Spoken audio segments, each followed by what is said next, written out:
Question है आप लोगों का क्रिमिनोलॉजी सब्जेक्ट का। This is one of the optional subject among all the 7 groups. और आपका जो लॉ वाला ग्रुप है जिसमें I law, Muslim law and jurisprudence etcetera along with criminology, ये सारे सब्जेक्ट्स वहाँ होते हैं। उस ग्रुप में से आपको एक चॉइस करना होता है। तो if you are interested in criminology तो आज इसका पेपर ब्रेकडाउन हम लोग देखेंगे और इसके अलावा सिलेबस को डिस्कस करेंगे, पेपर अटेम्प्टिंग टेक्निक्स वगैरह डिस्कस करेंगे और एक लेक्चर भी होगा। So coming to the very first, आपका जो इसमें बेसिकली मैं आपको सुपरफिशियल अभी बताऊं तो इसमें 4 सेक्शन होते हैं। आपका सेक्शन 1, 2, 3 एंड 4 और हर सेक्शन में से आपको एक क्वेश्चन करना होता है which is of 20 marks. 20 marks के आपके एमसीक्यूज होते हैं। 100 मार्क्स का ओवरऑल आपका पेपर है, 20 मार्क्स के एमसीक्यूज हैं एंड 100 मार्क्स का आपका पेपर है और जिसमें से आपके 20 मार्क्स के एमसीक्यूज होते हैं। बाकी 80 मार्क्स के आपका सब्जेक्टिव पेपर होता है। उसमें से आपको 4 क्वेश्चन करने होते हैं, एक सेक्शन 1 में से, एक सेक्शन 2 में से and then section 3 and 4। Same goes for these 2 sections as well, section 3 and 4। अब हम पहले सेक्शन 1 को देख लेते हैं कि उसमें कौन कौन सी चीज़ें हैं जो आपको कवर करनी है। सिलेबस देखने के बाद हम लोग पास्ट पेपर भी डिस्कस करेंगे कि उसमें कौन कौन से क्वेश्चंस आए हैं, किस डायमेंशन से पूछा है और आपको अटेम्प्ट कैसे करना होगा। सो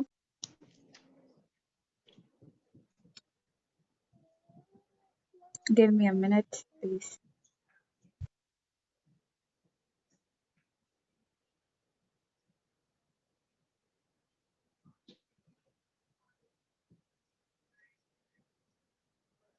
सो पहला जो आपका सेक्शन है, सेक्शन 1, इसमें introduction, understanding criminology, crime and criminals, crime and criminality, theoretical perspectives, ये कुछ थ्योरीज हैं जो आपको पढ़नी पड़ेंगी। ठीक है, पहला जो आपका सेक्शन है उसमें जो फर्स्ट आपका सब सेक्शन है इंट्रोडक्शन का, उसमें आपको बेसिक कॉन्सेप्ट सीखने पड़ेंगे जो कि क्राइम को समझने के लिए इस्तेमाल होते हैं। क्राइम क्या है, जैसे हम क्रिमिनोलॉजी, जैसे हम कहते हैं बायोलॉजी यानी स्टडी ऑफ लाइफ, इसी तरह से क्रिमिनोलॉजी यानी क्राइम और उसके उसके रिलेटेड जितने भी कॉन्सेप्ट्स, पर्सपेक्टिव्स, लॉज और थ्योरीज हैं, उन सबको हम लोग पढ़ते हैं। अब फर्स्ट जो आपका सेक्शन है उसमें आप लोग पढ़ते हो कि क्राइम क्या है, डिफरेंट थ्योरीज हैं उसके बारे में और एक सिन में, इविल में या डिवियंस में इन चीज़ों का डिफ्रेंसिएशन या मुख्तलिफ चीज़ें हैं, वन बाय वन इनको हम देख लेते हैं। तो बेसिक कॉन्सेप्ट्स आपको पढ़ने पड़ेंगे ताकि आप क्राइम को समझ सकें कि क्राइम है क्या, क्रिमिनलिटी क्या है और क्रिमिनल बिहेवियर क्या होता है। ठीक है, उसके बाद क्रिमिनोलॉजी को समझना है। सेकंड आपका जो सब सेक्शन है अंडरस्टैंडिंग क्रिमिनोलॉजी, उसमें आप डिफाइन कर रहे होते हैं और बेसिकली आपने अक्सर पास्ट पेपर हम लोग डिस्कस करेंगे तो उसमें आप देखेंगे कि मोस्टली यहाँ से क्वेश्चन आ रहा होता है, एक आध क्वेश्चन आ जाता है कि क्राइम को डिफाइन करें, उसका मीनिंग, स्कोप क्या है क्रिमिनोलॉजी का। This is the most important thing. आपको पता होना चाहिए कि पाकिस्तान में क्या स्कोप है क्रिमिनोलॉजी का। डिफरेंट आपके पास स्टैट्स होने चाहिए, फील्ड्स के हवाले से नॉलेज होनी चाहिए कि क्रिमिनोलॉजी का क्या स्कोप है। उसके बाद क्रिमिनोलॉजी क्या है और क्रिमिनल लॉ क्या है, ये आपको मालूम होना चाहिए, ये हम लोग पढ़ेंगे। दूसरा ये है कि ब्लैक लॉ एक डिक्शनरी है, ब्लैक लॉ। इस डिक्शनरी से आप लोग काफ़ी जो है डेफिनेशंस निकाल सकते हैं about crime, criminal law, deviance, sin वगैरह ऐसी चीज़ें। तो जब हम लोग लेक्चर्स करेंगे आगे कंटिन्यू तो मैं दूसरी सोर्सेज भी आपके साथ शेयर करूंगी, क्योंकि पेपर में कभी भी जिस भी बारे में आप लिख रहे हैं, लेट सपोज कि क्राइम के बारे में आप लिख रहे हैं कि क्राइम क्या है, तो आपको किसी ऑथेंटिक सोर्स से, जैसे मैंने एक ब्लैक लॉ डिक्शनरी का यहाँ पे जिक्र किया, तो वो ब्लैक लॉ डिक्शनरी क्राइम को कैसे डिफाइन करती है, एग्जामिनर आपसे डेफिनेशन मांगे या ना मांगे, आपको हमेशा डेफिनेशन उस टॉपिक की देनी होती है और नीचे सोर्स भी मेंशन करना होता है, ब्लैक लॉ डिक्शनरी या कोई और डिक्शनरी या कोई और ऐसी इंटरनेशनल ऑथेंटिक सोर्स है तो वहां से। ठीक है जी। उसके बाद हम देखते हैं कि crime as a social problem. Crime एक सोशल प्रॉब्लम है, वो कैसे है, कौन से चीजों को मद्देनजर रखते हुए हम कहते हैं कि क्राइम एक सोशल प्रॉब्लम है, वो देखेंगे हम। फिर हम पढ़ेंगे डिवियांस क्या है, सिन क्या है, वाइस क्या है, इविल, नॉर्म्स, वैल्यूज, ये सारी चीजें क्या है। ये डिफरेंट चीजें हैं, डिफरेंट टर्म्स हैं, इनको डिटेल में पढ़ेंगे हम लोग कि ये सारी चीजें क्या होती हैं। और अगर CSS 2022 का आपने पेपर देखा हो अभी जो लास्ट मंथ हुए हैं, तो उसमें सिन, वाइस और एक और टर्म भी थी, सिन, वाइस एंड क्राइम, इनका डिफरेंस पूछा हुआ था। ठीक है, तो ये लाजमी आप लोगों ने करना होगा। Then again security. अब सिक्योरिटी आपकी फिजिकल, सोशल और इकोनॉमिक पॉइंट ऑफ व्यू से ये भी आपको पढ़ना होता है, क्योंकि जब भी क्राइम हो रहा होता है कि आपको आप फिजिकल थ्रेट भी होता है, social, economical, her point of view से आपको थ्रेट होता ही है। थर्ड सब सेक्शन है इसका क्राइम एंड क्रिमिनल्स। अब क्राइम क्या है और क्रिमिनल्स कितने टाइप्स के होते हैं, कि कुछ कुछ क्रिमिनल्स होते हैं जिनको आदत होती है हर बार क्राइम करने की, उनको आदत लगी हुई होती है। प्रोफेशनल क्रिमिनल्स, जैसे आपका जो टारगेट किलर्स हैं, और वो प्रोफेशनल क्रिमिनल्स या अंडर माफिया, जो माफिया के आपके लोग हैं, अंडरवर्ल्ड के लोग, वो प्रोफेशनल क्रिमिनल्स हैं। या वाइट कॉलर क्राइम हो गया। उसके अलावा ओकेजनल क्रिमिनल्स जो कभी कभी करते हैं, लेट सपोज एक बच्चा है 16-17 साल का, एक अडल्ट बॉय है, उसको घर पे परमिशन नहीं है कार चलाने की, लेकिन बाहर पड़ोस में किसी की उसने गाड़ी देख ली और उसमें चाबियां भी लगी हुई हैं, तो वो कहेगा यार चलो एक बार चला देता हूँ, और उसने कहीं पे जाके हिट की है कार, तो ये है तो एक तरह का क्राइम ही ना, कि किसी की चीज आप बिना परमिशन के यूज करो और फिर डैमेज भी करो। तो ये इस तरह के क्राइम को हम कहते हैं ओकेजनल क्रिमिनल्स, या ऐसा बंदा जो इस तरह के क्राइम करे उसको हम ओकेजनल क्रिमिनल कहते हैं। ठीक है।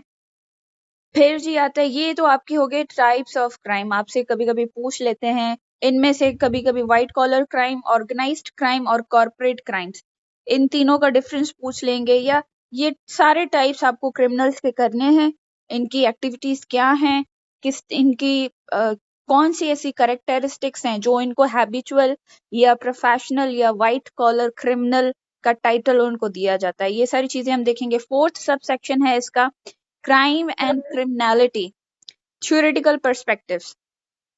अब ये थ्योरीज हैं कुछ क्राइम के हवाले से जो कि आपको लाजमी करनी होती हैं बाज़ औक़ात इनके हवाले से, जैसे ये सोशल डिसऑर्गेनाइजेशन थ्योरी है, इस हवाले से आपको वो किसी भी तरह का क्वेश्चन दे देता है, पास पेपर में आया हुआ है 20 मार्क्स का सवाल, जिसमें आपको strain theory, social contract control theory, learning theory, labelling theory. Labelling theory मतलब कि जैसे एक बच्चा है, उसने एक बार कोई क्राइम कर दिया, या कोई अडल्ट है तो उसने एक बार कोई क्राइम कर दिया मिस्टेकनली, या किसी भी सर्कमस्टेंसेस को मद्देनजर रखते हुए उसने कोई क्राइम कर दिया है, ठीक है, he is repenting, he want to change himself, लेकिन उसके सराउंडिंग्स में ऐसे बंदे जो कि उसे बार बार लेबल करते रहे कि ये है ही ऐसा, ये चोर है, इसने चोरी की है, या बार बार उसको इस तरह के तंजिया जुमले बोलना या इस तरह उससे बिहेव करना, तो ये उसके उस क्राइम को करने के इंस्टिंक्ट को बढ़ा देता है।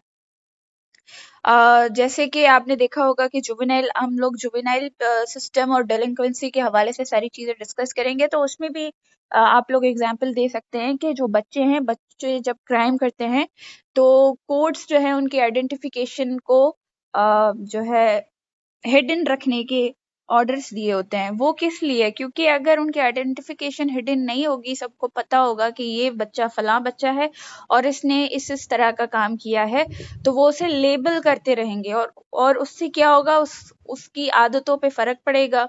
वो ये कहेगा कि हर कोई मुझे बोल ही रहा है, तो आप जिस बंदे को जो चीज बोलते रहेंगे ना, वो ऑटोमेटिकली उसी काम पे, उसी लाइन पे चलेगा, उसी को ही फॉलो करेगा। ठीक है जी। ये डिफरेंट थ्योरीज हैं जो आपको पढ़नी पड़ेंगी लाजमी। फिर हम आते हैं Islamic perspective on deviance and crime. अब इस्लाम क्या कहता है डिवियांस और क्राइम के बारे में, ये भी हम लोग पढ़ेंगे। जैसे लेट सपोज मैं अगर आपको कहूँ कि क्राइम और सिन दोनों का फर्क क्या है? जैसे इस्लामिक पर्सपेक्टिव है ना, अगर लेट्स सपोज के किसी घर में फंक्शन है और वहां पे डिफरेंट लेडीज हैं या जेंट्स हैं, वो डांस कर रहे हैं, तो पुलिस आती है कि भाई ये इलीगल एक्टिविटी है, ये गुनाह है, और उनको अरेस्ट करके ले जाती है। तो यहाँ पे मसला ये है कि पुलिस का मैंडेट नहीं है कि वो अगर कोई गुनाह हुआ है तो उस पे वो एक्शन करे। पुलिस का मैंडेट ये होता है कि कानून में जो बात या जो काम डिफाइन किया हुआ है कि अगर ये काम किया जाए या इस लॉ को वायोलेट किया जाए वो क्राइम है, और उस पे पुलिस का मैंडेट वो होता है कि आपने उसके अगेंस्ट जो है एक्शन लेना होता है। तो ये भी हम लोग देखेंगे कि सिन में और क्राइम में क्या फर्क है। ठीक है, ये तो मैंने आपको एक्स्ट्रा बात बताई है एक, कि पुलिस का मैंडेट क्या होता है। पुलिस का मैंडेट सिन पे नहीं होता, क्राइम तक होता है। ठीक है। वो मैं जब हम लोग लेक्चर्स डिस्कस करेंगे तो एक रिटायर्ड जस्टिस हैं, उनकी सुप्रीम कोर्ट की रूलिंग वगैरह वो सारी चीजें मैं आपके साथ डिस्कस करूंगी कि हाउ ही डिफाइंस ये। वैसे मैंने आपको जो बात बताई है, ये रिटायर्ड जस्टिस हैं, वो डिफाइन कर रहे हैं कि पुलिस का जो मैंडेट है वो सिन तक नहीं है, गुनाह पे नहीं है, क्राइम तक है। सिन और गुनाह में और क्राइम में फर्क है, and police need to act accordingly. ठीक है, ये डिटेल में हम लोग लेक्चर्स में देखेंगे। अभी फिर चलते हैं जुवेनाइल डेलिंक्वेंसी की तरफ। ये है आपका सेक्शन 2, और सेक्शन 2 में अक्सर अगर आपने देखा हो तो सवाल आ रहा होता है जुवेनाइल से रिलेटेड, कोई ना कोई, या जुवेनाइल जस्टिस सिस्टम पूछ लेंगे। इस बार भी अगर आपने CSS 2022 का पेपर देखा हो तो उन्होंने जुवेनाइल डेलिंक्वेंसी के हवाले से उसकी मीनिंग, डेफिनेशन और फिर आगे थोड़ा और डिटेल क्वेश्चन पूछा हुआ था। तो अगेन यहाँ पे जब भी मैंने आपको कहा था कि आप लोग किसी भी चीज के बारे में लिखेंगे तो हमेशा किसी ऑथेंटिक सोर्स का। अब जैसे यहाँ पे CSS 2022 में उन्होंने क्वेश्चन पूछा था अबाउट व्हाट इज जुवेनाइल डेलिंक्वेंसी, उसकी मीनिंग, डेफिनेशन, इसी तरह से कुछ क्वेश्चन था। तो आपको किसी ऑथेंटिक सोर्स से, जैसे मैंने ब्लैक लॉ डिक्शनरी बताया, दूसरी सोर्सेज भी मैं आपके साथ लेक्चर वाइज शेयर करती रहूंगी। तो ऑथेंटिक सोर्स से उसकी डेफिनेशन पहले देनी है। आपको अपनी वर्डिंग नहीं लिखनी कि मैं ये कहता हूँ कि जुवेनाइल डेलिंक्वेंसी का मतलब ये होता है, नहीं। आपने कोई इंटरनेशनल सोर्स, कोई ऑथेंटिक डिक्शनरी, जैसे ब्लैक लॉ डिक्शनरी का मैंने जिक्र किया, इस तरह की किसी ऑथेंटिक सोर्स का आपने वहां से डेफिनेशन मेंशन करनी है, फिर आगे आपने खुद चुनना है। जुवेनाइल डेलिंक्वेंट वर्सेस स्टेटस ऑफेंडर, इन दोनों में क्या फर्क है? ऑफिशियल स्टैटिस्टिक्स ऑफ जुवेनाइल डेलिंक्वेंसी, यानी कितनी कोर्ट्स हैं जुवेनाइल डेलिंक्वेंसी के केसेस को परसू करने के लिए, कितने जुवेनाइल्स हैं जो कि ऑफेंडर्स हैं। इस तरह की स्टैटिस्टिक्स जो है आपको देखनी होती है। इसका जो 6th सब सेक्शन है, जुवेनाइल जस्टिस सिस्टम में आप देखेंगे पुलिस का रोल क्या है। जब भी कोई बच्चा या अंडर 18, जो बच्चा है या अडल्ट है अंडर 18, उसमें पुलिस का रोल क्या होता है, और जुवेनाइल कोर्ट का प्रोसेस क्या है, प्री ट्रायल यानी ट्रायल से पहले, फिर ट्रायल के दौरान कोर्ट का क्या प्रोसेस है, फिर सेंटेंसिंग, उस बंदे को सजा देनी है, उस बच्चे को या अडल्ट को जो अंडर 18 है, सजा देनी है या रिहैबिलिटेशन के लिए भेजना है, वो सारी चीजें इसमें पढ़ेंगे। फिर प्रोसिक्यूटर का क्या रोल है, डिफेंस काउंसिल, ये देखें, ये कुछ जार्गन्स हैं, डिफेंस काउंसिल या इस तरह की चीजें, प्रोसिक्यूटर, ये कुछ जार्गन्स हैं जो कि आपको इनका मतलब भी समझाया जाएगा लेक्चर्स के दौरान, जब हम लोग डिटेल में पढ़ेंगे सारी चीज। तो ये सारी आपको समझनी है। जुवेनाइल जज, जुवेनाइल प्रोबेशन ऑफिसर, एक बार ध्यान में रखें कि जो भी क्रिमिनल आपकी जो कोर्ट्स होती हैं, जैसे जुडिशियल मैजिस्ट्रेट है, वो परसू करता है जो भी क्रिमिनल केसेस होते हैं। तो जो अडल्ट होते हैं, लाइक 18 प्लस जो होते हैं, उनका ट्रायल अलग होता है, और जो अंडर 18 होते हैं उनका ट्रायल अलग होता है। तो ये सारी चीजें हम लोग डिटेल में करेंगे। जुवेनाइल करेक्शनल इंस्टीट्यूशंस, जैसे मैंने आपको कहा कि कोई बच्चा है, उसने क्राइम किया है, अब उसको सेंटेंस करें या रिहैबिलिटेट करें। रिहैबिलिटेशन के लिए करेक्शनल इंस्टीट्यूशंस होते हैं जहाँ बच्चों को भेजा जाता है, कि उनकी जो है वहाँ पे रिहैबिलिटेशन हो सके। Probation and non punitive alternatives, ये आपको बताया गया है कि क्या क्या अल्टरनेटिव्स मौजूद हैं प्रोबेशन या नॉन प्यूनिटिव अल्टरनेटिव्स, जो कि एक बच्चा या अंडर 18 जो लड़का या लड़की है उसने अगर कोई क्राइम किया है तो how to deal with that. ठीक है, moving to the next section, the criminal justice system. ये आपका 7th सेक्शन है। ये एक अलग कहानी है, मतलब है क्रिमिनोलॉजी के हवाले से। अब इसमें आप क्रिमिनल जस्टिस सिस्टम, आपके जस्टिस सिस्टम में आपकी जुडिशरी, आपकी पुलिस, आपके जो है प्रोसिक्यूटर्स, ये सारी चीजें आती हैं। ठीक है, आप अपना क्रिमिनल जस्टिस सिस्टम पाकिस्तान का पढ़ेंगे। अब पुलिस और उसका रोल, पुलिस क्या है और उसका रोल क्या है। अब यही नहीं आपने अपने एग्जाम के लिए रटा लगा के बैठ जाना कि पुलिस क्या है, उसकी ड्यूटीज क्या हैं, उसका रोल क्या है। नहीं, पुलिस अपने कुछ इख्तियारात का गलत इस्तेमाल भी कर रही होती है। पीपीसी का सेक्शन में अभी भूल गई हूँ, मैं लेक्चर्स में आपके साथ होपफुली डिस्कस करूंगी।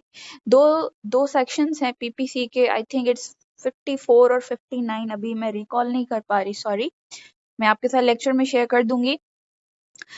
उस उस सेक्शन का पुलिस गलत इस्तेमाल करती है। अब उसमें है क्या, पुलिस के पास अगर कोई ठोस सबूत नहीं है जिस बंदे को उसने अरेस्ट किया है, तो पुलिस इस बात को मद्देनजर रखते हुए कि इस पे कोई जुर्म साबित नहीं हो रहा या तो वो ट्रायल के दौरान उस बंदे को पुलिस के पास, जो पीपीसी का सेक्शन मैं आपके साथ शेयर करूंगी, उसको उसको एक्सरसाइज करते हुए पुलिस उस ऑफेंडर को या जो बंदा उनके कस्टडी में है टेम्पररी, उसे रिलीज कर सकती है।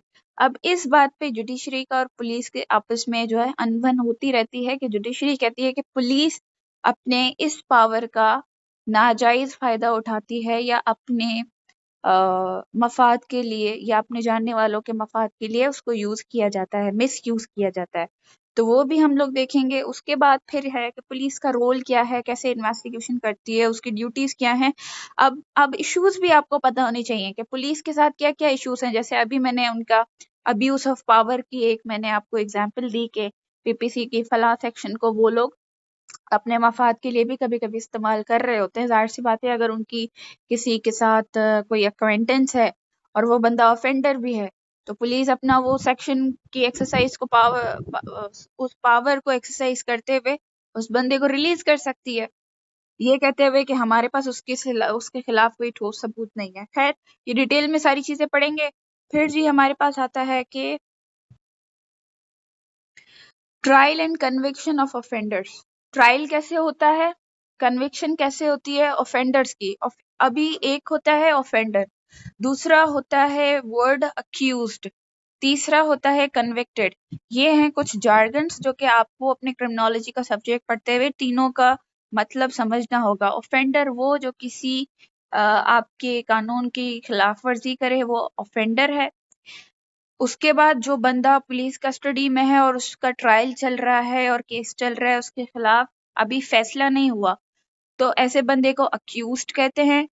और फिर जब बंदे का मतलब ट्रायल खत्म हो जाए और जज अपना ऑर्डर पास कर दे और उसको सेंटेंस कर दिया जाए उस अक्यूज्ड को, तो फिर उसे आप कहते हैं कॉन्विक्टेड। ठीक है, मैं लिख देती हूँ कॉन्विक्टेड।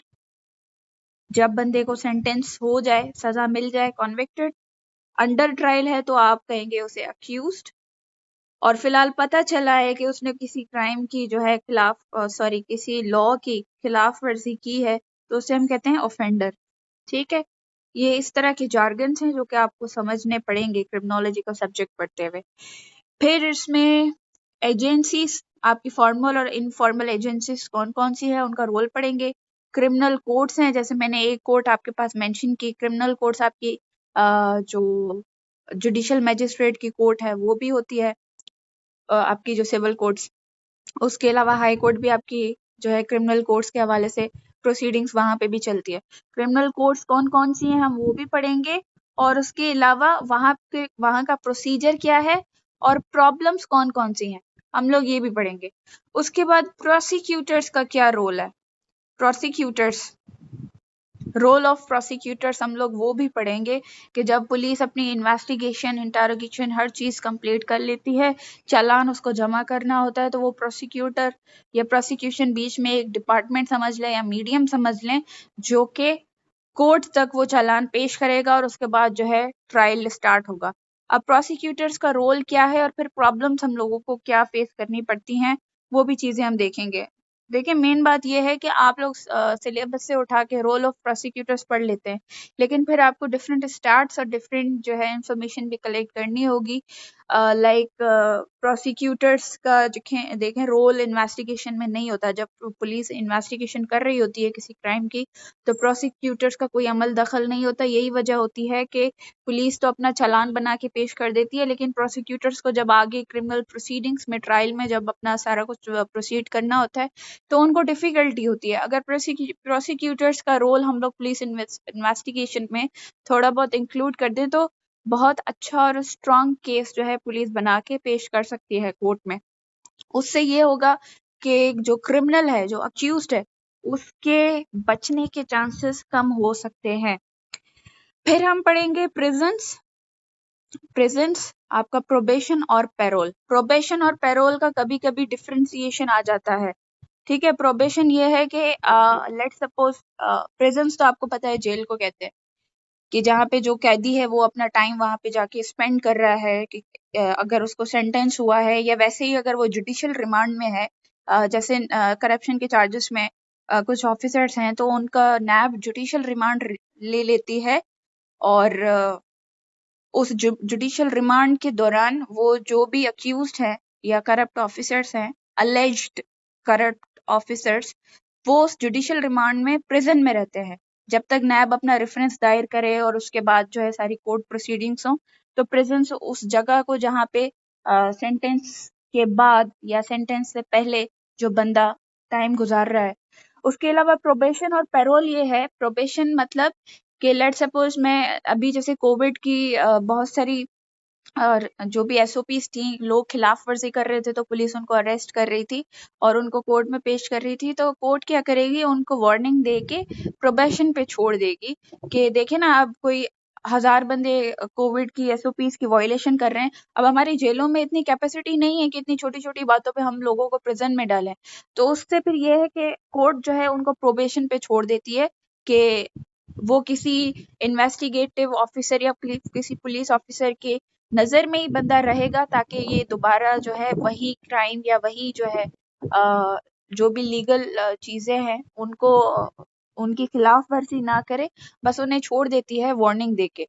पैरोल में ये होता है कि एक अक्यूज्ड जिसको सेंटेंस हुआ, वो कॉन्विक्ट हुआ, उसने जेल में एक अरसा गुजारा अपनी कैद का, उसके बाद उसको पैरोल पे छोड़ा जाता है। पैरोल मतलब कि वो अपनी अपनी कैद का जो बाकी रिमेनिंग पीरियड है, वो किसी गवर्नमेंट सर्वेंट के घर जाके उधर सर्विस करेगा और पुलिस की नज़र में रहेगा और अपना टाइम बाकी जो कैद का है वो वहाँ पूरा करेगा। तो ये डिफरेंट चीज़ें हैं, बहुत डिटेल है, अभी तो मैंने सुपरफिशियल आपको बताया है।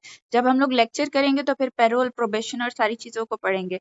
ठीक है जी, इसका 8th सेक्शन है punitive and reformative treatment of criminals.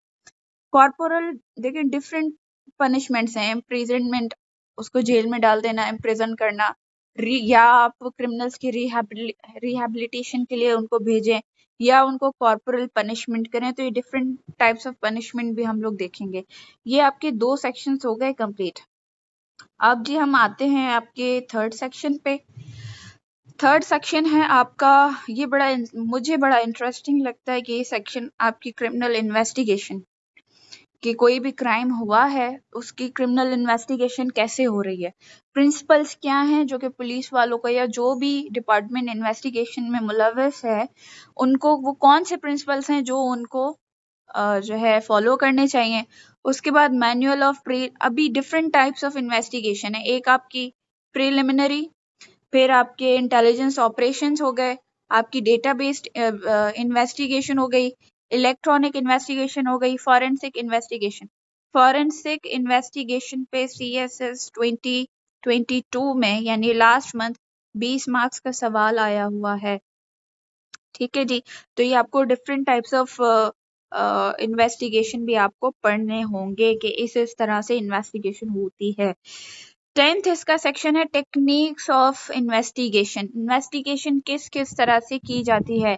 Information gather करना अलग अलग लोगों से, उसके बाद इंटरव्यू कंडक्ट करना।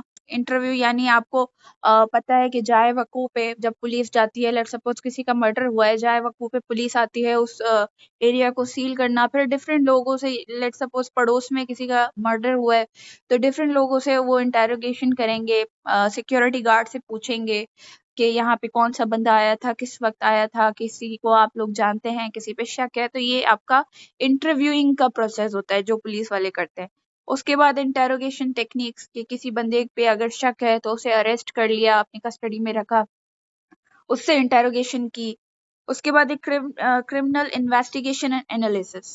ठीक है, तो ये सारी चीजें हम लोग डिटेल में पढ़ेंगे। फिर इसका 11th सेक्शन है legal and ethical guidelines for investigators. अब जो बंदे इन्वेस्टिगेशन कर रहे हैं या जो इन्वेस्टिगेटिंग ऑफिसर है उसके लिए लीगल यानी कानून कौन सी गाइडलाइंस उसे दे रहा है इन्वेस्टिगेशन परसू करने के लिए, और इथिकल गाइडलाइंस उसको क्या दी हुई हैं, जैसे स्टॉप एंड फ्रिस्क ऑपरेशंस यानी फौरन किसी को अपने जब्त कर लेना, किसी आदमी को ब्रूटली, या फिर अरेस्ट प्रोसीजर्स क्या क्या है, कि आपको कानून क्या कहता है यानी लीगल गाइडलाइंस क्या है किसी को अरेस्ट करने के लिए, और इथिकल गाइडलाइंस क्या है किसी को अरेस्ट करने के लिए। जैसे बाज़ औक़ात जैसे आपका कभी कभी कॉग्निजेबल ऑफेंस होता है तो उसमें पुलिस को जुडिशल मजिस्ट्रेट से वारंट निकलवाने की जरूरत नहीं है। कॉग्निजेबल ऑफेंस है, पुलिस विदाउट एनी वारंट जाके अरेस्ट कर सकती है। लेकिन अगर नॉन कॉग्निजेबल ऑफेंस है तो उसमें पुलिस को इख्तियार नहीं है कानूनन कि वो जाके उसे अरेस्ट करे, वहां पे उसे जुडिशल मजिस्ट्रेट से वारंट्स इशू करवाने होते हैं।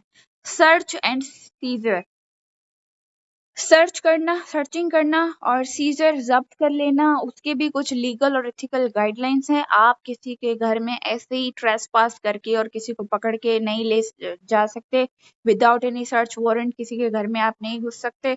Exceptions are there but still ये सारी गाइडलाइंस हम लोग देखेंगे रिगार्डिंग द इन्वेस्टिगेटर्स।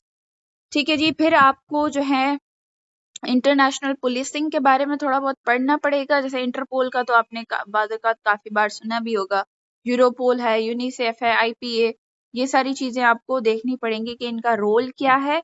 और कभी कभी पाकिस्तान से भी रिलेट करके जो है क्वेश्चन पूछ लिया जाता है इसके हवाले से। ठीक है जी, फिर ये 3 सेक्शंस हमारे कंप्लीट हुए। अब जी हम चौथा सेक्शन देख लेते हैं, modern concepts in contemporary criminology. अब ये जो 4th सेक्शन है, अभी अगर आपने CSS 2022 का पेपर देखा हो तो वहां पे FIA के बारे में पूरा 20 मार्क्स का सवाल आया हुआ था इसके रोल के हवाले से एंड एवरीथिंग।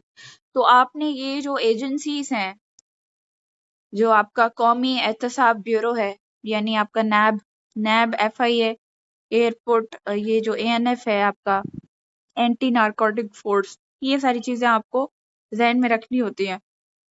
फिर modern concepts in contemporary criminology, आपका terrorism, war on terror etcetera, ये सारी चीजें थोड़ा बहुत आपको पता होना चाहिए इस बारे में, क्योंकि आप क्राइम पे बात कर रहे हैं ना, तो आपको हर हवाले से नॉलेज होनी चाहिए कहाँ पे किस तरह का क्या क्राइम हो रहा है वगैरह वगैरह।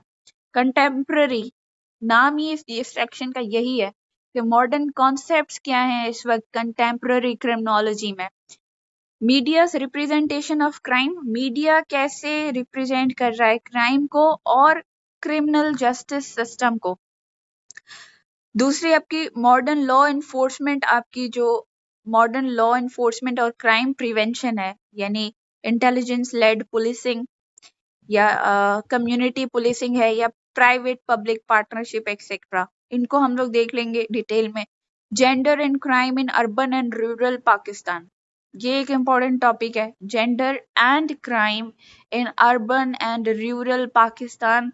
आप लोग करंट अफेयर्स के हवाले से अगर न्यूज़पेपर वगैरह पढ़ते हैं, न्यूज़ सुनते हैं, तो डेली बेसिस पे कोई ना कोई क्राइम रिपोर्ट हो रहा होता है, या अर्बन या रूरल पाकिस्तान में कहीं इस तरह का कोई इवेंट अगर आपको सुनने में आ रहा है, मिल रहा है।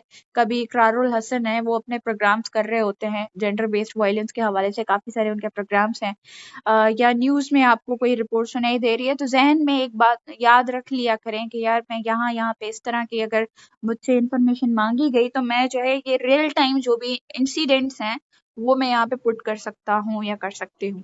Then comes crime and urbanisation, आपकी ऑर्गेनाइज क्राइम और वाइट कॉलर क्राइम, ये हम लोग डिस्कस करेंगे डिटेल में। ऊपर भी फर्स्ट सेक्शन में ऑर्गेनाइज क्राइम और वाइट कॉलर क्राइम हम लोग पढ़ेंगे, तो ये आपका ऑटोमेटिकली कवर हो जाएगा। उसके बाद क्राइम और अर्बनाइजेशन का आपस में क्या ताल्लुक है वो देखेंगे। फिर है human rights abuses, most important topic, human rights abuses and protection, कि जो भी इंसानी हुकूक की अब्यूज हो रही है और उसको प्रोटेक्ट कैसे करना है, स्पेशली आपका चिल्ड्रन, वुमेन और माइनॉरिटीज के हवाले से। अगेन इसको आप अपना जब आंसर अटेम्प्ट करेंगे तो बहुत उसे इंटरेस्टिंग बना सकते हैं, क्योंकि डेली बेसिस पे अगर आप न्यूज़ सुनते हो या क्राइम से रिलेटेड प्रोग्राम्स देखते हैं, जैसे सरेआम कोई नाम है, आई थिंक इकरारुल हसन साहब का प्रोग्राम है, जो कि काफी सारे क्राइम्स जो है रिपोर्ट कर रहे होते हैं ह्यूमन राइट्स अब्यूसेस के हवाले से भी, तो वो भी आप अपने आंसर में कोट कर सकते हैं। और उसके अलावा सिविल सोसाइटी का और एनजीओस का इस हवाले से क्या उनका रोल है, उसको भी देखना होगा। फिर money laundering, again a type of crime, cyber crime है। उसके अलावा role of NAB, FIA and ANF. अभी ये जो सेक्शन है आपका, सेक्शन नंबर 4, जैसे मैंने स्टार्टिंग में बताया, सीएसएस 2022 में एफआईए पे 20 मार्क्स का सवाल आया हुआ है। एफआईए के बारे में आपको पता होना चाहिए, नैब के बारे में, एएनएफ के बारे में। एफआईए का जैसे उन्होंने रोल पूछा है, तो आप लोग वन बाय वन हेडिंग देंगे कि एफआईए क्या है, कौन सा इदारा है, थोड़ा सा इंट्रोडक्शन दे देंगे, कब वजूद में आया, काम उसका क्या क्या है, आप हेडिंग्स देते जाएंगे वन बाय वन के इन चीजों में इन्वॉल्वमेंट है। Allowed to speak? Yes you can. Ma'am, these are all the departments we have, and how they're outdated, or it's about their performance, and how it finally ends up in disastrous situations.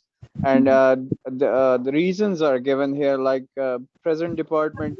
The reasons are, as mentioned, the system is outdated. It is outdated in the sense that what the Britishers have left us with, it's still the same. We haven't improved anything. Even the departments or the infrastructure, along with everything, we are still using that setup that they have left us in the 1947 or before that, 1935, Okay, you if got I'm it. not Okay, wrong. okay, So good. it is outdated. All right. Yes. Anybody else? Girls में से कोई participate करे please. You should have the dare to talk. जो भी थोड़ा बहुत आ रहा है पार्टिसिपेट किया करें। खामोश रहेंगे तो कभी भी आप ग्रो नहीं कर पाएंगे in your professional life as well. मैं इसको एक्सप्लेन कर देती हूँ। I don't know what's the matter with you people. देखें, इसमें आपको पहला पॉइंट बताया है प्रेजेंट डिपार्टमेंट्स के हवाले से। आपको क्या बताना चाह रहा है कि आपके प्रेजेंट डिपार्टमेंट्स आउटडेटेड हैं, अपडेटेड नहीं है, अंडर फंडेड है, उनके पास जो सफिशिएंट फंड्स उनके पास होने चाहिए पूरा कारोबार चलाने के लिए नहीं है, अंडर स्टाफ उनके पास मुकम्मल नहीं है, जो भी थोड़ा बहुत है उनसे हद से ज्यादा काम लिया जाता है, उनकी कैपेसिटी है ही नहीं उनकी, उससे भी ज्यादा काम लिया जाना। उसके बाद फिर ऑफिशियल्स की बात की हुई है। ऑफिशियल्स के साथ क्या मसला है?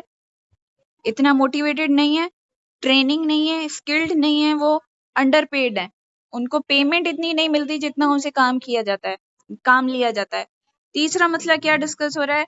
पॉलिटिकल इंटरफेरेंस है। चौथा मसला डिस्कस हो रहा है डिसइंटरेस्टेड स्टेट। अब ये सारी चीजें किस तरफ इशारा कर रही हैं? A sure short recipe for disaster, ये सारी चीजें मिल के आपके मुल्क की तबाही की तरफ आपको ले जा रही हैं। आपके प्रेजेंट डिपार्टमेंट्स अपडेटेड नहीं है, मॉडर्न टेक्नोलॉजी यूज नहीं हो रही, फंड्स उनके पास अवेलेबल नहीं है, स्टाफ इतना अवेलेबल नहीं है, आपके ऑफिशियल्स मोटिवेटेड नहीं है, उनके पास स्किल्स नहीं है, ट्रेनिंग प्रॉपर उनकी नहीं है, अंडर पेड है, उनको पेमेंट इतनी नहीं की जा रही जितना उनसे काम लिया जा रहा है। आपकी क्रिमिनल अफेयर्स में आपकी पॉलिटिकल इंटरफेरेंस हो रही है। कोई बंदा क्रिमिनल है, उसकी सोर्स है पॉलिटिकल, भाई डिफरेंट लोग, मैं नाम नहीं लूंगी, डिफरेंट लोगों से सिफारिशें करवाना एंड उसको रिहा कर दिया जाता है, या डिफरेंट और भी चीजें। डिसइंटरेस्टेड स्टेट, इससे क्या होगा? That's a sure short recipe for disaster. Sure short ये एक टर्म है जो कि आप अपनी राइटिंग में यूज कर सकते हैं। Sure short recipe for disaster. अगर इसी तरह से कारोबार चलता रहा तो you are moving ahead a disaster. तो ये बेसिकली क्या है, ये डॉन का एडिटोरियल था, पूरे एडिटोरियल को पढ़ा। लाड़काना का सेंट्रल जेल है, उसके हवाले से अगर आप देखेंगे फरवरी में और आई थिंक अप्रैल में 2 एडिटोरियल्स आए हुए हैं। डॉन के एडिटर ने उस बारे में लिखा है कि कैपेसिटी नहीं है, जितने कैदी रखे हुए हैं जेल के अंदर उतनी कैपेसिटी नहीं है। उसके अलावा उन कैदियों की प्रोपेगेंडा जो अंदर चल रही है कि पुलिस ऑफिशियल्स के साथ उनका झगड़ा होना, या जो भी रिस्ट्रिक्टेड आर्टिकल्स हैं, ड्रग्स वगैरह या कोई और ऐसी चीज, या मोबाइल फोन व्हाट्सोएवर, वो उसकी अंदर मुदाखलत या जो उनको चीजें चाहिए जो कि अनरिस्ट्रिक्टेड है वो उन तक पहुंचती हैं। क्यों? क्योंकि आपके ऑफिशियल्स अनपेड हैं, अंडरपेड हैं, सॉरी, अंडरपेड हैं। जब उनको सरकार की तरफ से प्रॉपर इंसेंटिव्स नहीं मिल रहे होंगे, अंडरपेड होंगे, तो ऑब्वियसली वो जो भी प्रिजनर्स हैं उनके साथ कॉपरेट करेंगे इलीगल एक्टिविटीज में, क्योंकि उनको तो इन रिटर्न पेमेंट मिल रही है। अब मैं ये क्या बता रही हूँ कि आपके जो क्रिमिनल सिस्टम में मसला है, क्रिमिनल जस्टिस सिस्टम में मसला है, मैं वो बताने की कोशिश कर रही हूँ यहाँ पे। बेसिकली डॉन का एडिटोरियल था, वो आपने पढ़ा होगा कि डॉन का एडिटोरियल किस तरह थ्योरेटिकल फॉर्म में, रीडिंग फॉर्म में लिखा होता है, उसको मैंने फ्लो चार्ट में यहाँ लिखा हुआ है।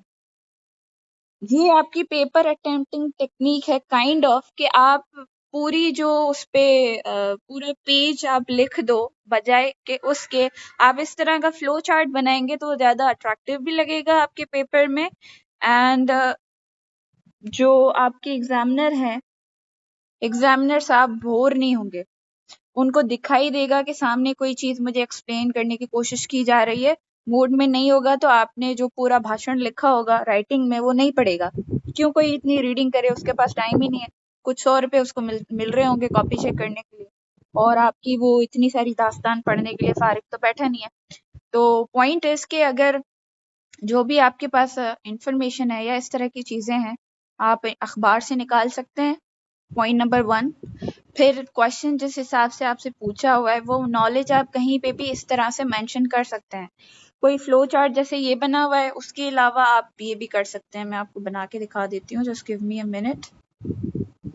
आपके पास कोई स्टार्ट्स हैं, जैसे अगर मैं इंपोर्ट और एक्सपोर्ट का सॉरी ग्राफ बनाऊं, यहाँ पे ये हमारी एक्सपोर्ट है और ये हमारी इंपोर्ट है। मैं पीएसबी का यहाँ पे रेफरेंस दे दूं कि उन्होंने एक्सपोर्ट्स इतनी बताई हुई हैं और उन्होंने इंपोर्ट्स इतनी बताई हुई हैं। ठीक है, इस तरह से आप फ्लो चार्ट बना सकते हैं। यानी अपना पेपर आपने अट्रैक्टिव बनाना है, एग्जामिनर को बताना है कि मैंने पढ़ा हुआ है और मैंने पेपर में लिखा है। ठीक है, यहाँ तक कोई क्वेश्चन है तो प्लीज पूछ सकते हैं आप लोग।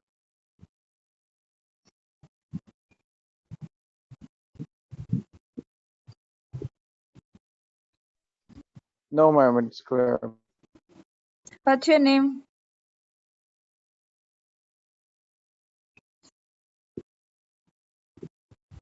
What's your name? Sorry, ma'am, are you talking to me? इनके अलावा कोई और स्टूडेंट नहीं है जिनको कुछ पता हो या वो क्लास में इंटरेक्ट करें? मैम अस्सलाम वालेकुम। वालेकुम अस्सलाम। मैम मैं अभी ज्वाइन किया तो एक्चुअली मैं अभी थोड़ा सा पिक कर रही हूँ लेक्चर, मुझे समझ आ जाए कि आप बात किस बारे में कर रही हैं, फिर मैं आपको श्योरली आंसर करूंगी। All अभी right. मैंने सुना है 3-4 मिनट रहे Okay, हैं let's मुझे move ahead. तकरीबन अब हम सुने past हुए। papers discuss कर लेते हैं. Criminology जो subject introduced हुआ है basically 2016 and onwards. ठीक है, तो जैसा कि मैंने आपको सिलेबस डिस्कस करते हुए भी बताया था कि हर सेक्शन में से एक क्वेश्चन आता है. सॉरी, आते 2 क्वेश्चन है, करना 1 क्वेश्चन होता है. ठीक है, हर सेक्शन में आपको 2 क्वेश्चन दिए हुए होंगे, आपको एक करना होगा विच कंटेन्स 20 मार्क्स. ठीक है, आपका हर क्वेश्चन हर सेक्शन में से 20 मार्क्स का होगा. आपको एमसीक्यूज 20 मार्क्स के दिए जाएंगे. स्टार्टिंग में 20 मार्क्स के आपको एमसीक्यूज करने होते हैं. अगर तो आपकी थ्योरी अच्छी पड़ी हुई है, सिलेबस अच्छे से कवर किया हुआ है, तो आप एमसीक्यूज का आंसर दे सकते हैं.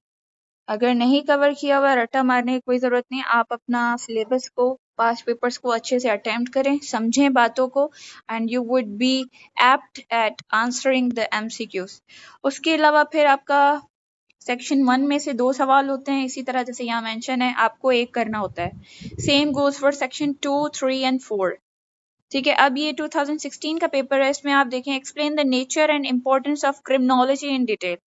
अब आपने क्रिमिनोलॉजी को जब डिटेल में पढ़ा होगा, समझा होगा, तो ही आप उसकी नेचर और उसकी इम्पोर्टेंस को इन डिटेल बयान कर सकेंगे. अगेन, क्रिमिनोलॉजी को आपने ऐसे ही नहीं लिखना या उसकी डिटेल ऐसे ही नहीं लिखनी है. मैंने आपको कहा था you need to must mention the definition. किसी भी ऑथेंटिक सोर्स से आपको डेफिनेशन लाजमी मेंशन करनी होती है. एग्जामिनर ने भले पूछा है या नहीं पूछा, आपका काम है आपको लिखना है. इसी तरह से सेकंड क्वेश्चन है, define the term crime. Crime क्या होता है? Again you need to give definition from black dictionary या कोई और authentic source. And criminals, criminal कौन होते हैं वो भी आपने उनको भी बताना होगा. उन दोनों को डिफाइन करना है. Explain the types of criminals in detail. जैसे टाइप्स ऑफ क्रिमिनल्स मैंने आपको बताया था, हैबिचुअल क्रिमिनल या ओकेजनल क्रिमिनल या प्रोफेशनल क्रिमिनल्स होते हैं. उनकी टाइप्स को डिटेल में आपको डिस्कस करना होता है.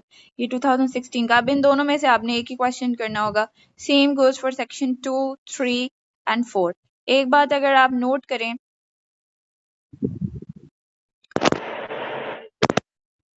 यहाँ पे देखें, define the term probation, discuss the conditions of probation. जैसे अभी सिलेबस डिस्कस करते हुए मैंने आपको बताया था कि प्रोबेशन और पैरोल में क्या फ़र्क होता है. जब हम लेक्चर्स आगे कंटिन्यू करेंगे तो प्रोबेशन और पैरोल के हवाले से आप आगे चल के भी देखेंगे कि डिफरेंस भी इनका पूछा हुआ है. पहला क्वेश्चन तो यहाँ पे ऑलरेडी है. फिर आपकी क्राइम कंट्रोल एजेंसीज के हवाले से एक सवाल है. ये आपका सेक्शन 2 है. इसमें से you need to go for only one. You have a choice of one question. Then we go towards the section 3. आपकी इंटरव्यूइंग और interrogation techniques of investigation. Interview और इंटेरोगेशन में क्या फ़र्क होता है वो मैंने डिस्कस किया था आपके साथ सिलेबस को डिटेल में बताते हुए. Enlist and discuss the principles of criminal investigation. वो भी मैंने आपको बताया था कि जब पुलिस एक क्रिमिनल इन्वेस्टिगेशन कंडक्ट कर रही होती है, so they need to follow some principles, legal and ethical. फिर moving towards section 4, right a detailed note on cyber crime. ये बिल्कुल सेक्शन 4 में आपको अगर याद हो तो हम लोग नैब, एफआईए, एएनएफ और ये सारी चीजें, मनी लॉन्ड्रिंग, साइबर क्राइम वगैरह ये सारी डिस्कस की हैं. And then you have another choice, money laundering, white collar crimes और क्रिमिनल लॉ. ये सारी चीजें क्या होती हैं आपको नोट लिखना होगा. दिस वाज फॉर 2016 का पेपर है. क्या 2017 में देख लेते हैं. Give me a minute.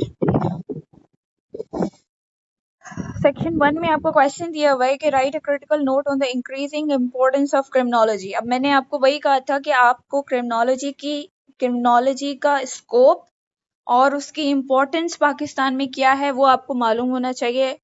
कम से कम 1-2 बार तो ये रिपीट होता ही है हर साल, या एक साल छोड़ के दूसरे साल ये किसी ना किसी तरीके से रिपीट होता है. Also discuss the historical development of criminology as a scientific discipline.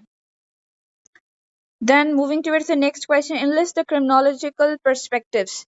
Briefly describe the 3 criminological perspectives on the study of crime and criminal behavior. जो different perspectives हैं criminology के हवाले से, उसको हम डिटेल में पढ़ेंगे अपने नेक्स्ट लेक्चर में. सिलेबस में मैं ब्रीफ इंट्रोडक्शन आपको दे चुकी हूँ. सेकंड सेक्शन में again comprehensive note on juvenile justice system of Pakistan. मेरा ख्याल अभी 2017 से लेके 18, 19, सो एंड सो फोर्थ हम लोग देखते जाएंगे कि सेक्शन 2 में आपको जुवेनाइल जस्टिस सिस्टम या जुवेनाइल डेलिंक्वेंसी सेक्शन 2 में इस पोर्शन में से आपके पास हमेशा क्वेश्चन आता है। हमेशा आपसे यहाँ पे पूछा है कि जुवेनाइल जस्टिस सिस्टम पे कॉम्प्रिहेंसिव आपने नोट लिखा है और उसके बाद सजेस्ट मेजर्स। अभी देखें आपसे पूछ रहा है मेजर्स सजेस्ट करें for the improvement of juvenile justice system. अब आप कैसे किसी चीज में सजेशन दे सकते हैं जब आपको पता ही ना हो कि उसमें मसले क्या हैं। तो यही मैंने आपको कहा कि जब आप पढ़ रहे होंगे तो आपको रेक्टिफिकेशन नहीं करनी किसी भी चीज की, आपको समझना है कि ये सिस्टम इस तरह का सिस्टम है, इसका प्रोसीजर ये है, इसमें ये मसले पेश आ रहे हैं जिनको इम्प्रूव करने के लिए आपने फिर सजेशंस भी अपने पास लिखने होंगे कि जुवेनाइल जस्टिस सिस्टम में ये मसले हैं तो उनको इन मसलों को कैसे हल किया जा सकता है। This makes your answer stand out of other papers. Write short notes on causes of juvenile delinquency in Pakistan. Juvenile delinquency अगर एक अंडर 18 बंदा या बंदी, बच्चा कह लें या जो भी कह लें, अगर वो क्राइम करता है तो उसका रीजन क्या है, कॉजेज क्या है, पाकिस्तान के हवाले से बेसिकली पूछा हुआ है। डिफरेंट कंट्रीज में डिफरेंट रीजंस होते हैं। अब हमारे पाकिस्तान में अलग किस्म का कल्चर है, आप यूके में चले जाएं वहाँ अलग किस्म का कल्चर है। तो इट डिपेंड्स कि where you live and the causes change accordingly. Probation and parole, ये देखें प्रोबेशन और पैरोल पे आपको नोट लिखने के लिए बोला है। ऑब्वियसली आप प्रोबेशन और पैरोल की 1 बाय 1 डेफिनेशन देंगे, स्कोप देंगे, बताएंगे ये चीज क्या होती है, दोनों का फर्क बताएंगे। जितनी आप चीजें या फीचर्स बताते जाएंगे your answer will stand out. Moving to the third section, write a comprehensive note on the principles of criminal investigation. I told you कि जब भी कोई क्राइम होता है उसकी क्रिमिनल इन्वेस्टिगेशन होती है, जो कि one of the police officer एक इन्वेस्टिगेटिंग ऑफिसर होता है, तो बाज़ औक़ात जुडिशियल मैजिस्ट्रेट ही अपॉइंट कर रहा होता है उस इन्वेस्टिगेशन ऑफिसर को। तो उसको उसके प्रिंसिपल क्या हैं, किसी भी क्रिमिनल इन्वेस्टिगेशन को कोई इन्वेस्टिगेटिंग ऑफिसर परसू कर रहा है तो उसके प्रिंसिपल्स क्या हैं, उस पे बोला है आपको कि right a comprehensive note. Illustrate with examples from Pakistan. Again यही चीज मैं आपको बोल रही थी कि डिफरेंट चीजों से अपने मैगजीन्स हैं या न्यूज में या डिफरेंट प्रोग्राम्स क्राइम के हवाले से आ रहे होते हैं, रिपोर्ट हो रहे होते हैं, तो आप अपने आप को अपडेट रखें। आप देखिए यहाँ पे आपको कहा है कि illustrate with examples from Pakistan. अब पाकिस्तान में ह्यूमन राइट्स अब्यूज है या क्रिमिनल इन्वेस्टिगेशन या इस तरह के क्रिमिनल केसेस हैं, अगर तो आप अपडेट हैं तो आप एग्जाम्पल्स मेंशन कर सकते हैं। अगर आपको नहीं है नॉलेज तो आप क्या लिखेंगे? Therefore, I told you to be update regarding all that. Question number 7. Elaborate importance of legal and ethical guidelines for the criminal investigation of gender-based crimes. अब हम लोगों ने सिलेबस में सिर्फ ये देखा था कि क्रिमिनल इन्वेस्टिगेशन के हवाले से आपको कानूनन और एथिकल गाइडलाइंस दी जाती हैं कि how you have to pursue the criminal investigation. अब यहाँ पे उन्होंने स्पेसिफाई कर दिया है कि जेंडर बेस्ड क्राइम्स के हवाले से बात करें, ठीक है। तो दो चीजों को इन्होंने आपस में मिक्स कर दिया है यहाँ पे कि जेंडर बेस्ड क्राइम्स के हवाले से आप डिस्कस करें कि क्रिमिनल इन्वेस्टिगेशन के लीगल और एथिकल गाइडलाइंस क्या है। Support your answer with examples from Pakistani society. Again वही बात, आपको पाकिस्तान में क्या हो रहा है, किस तरह के क्राइम्स हो रहे हैं, कैसे उनको परसू किया जा रहा है इन्वेस्टिगेशन में, वो सारा कुछ आपको पता होना चाहिए। देन अगेन सेक्शन 4,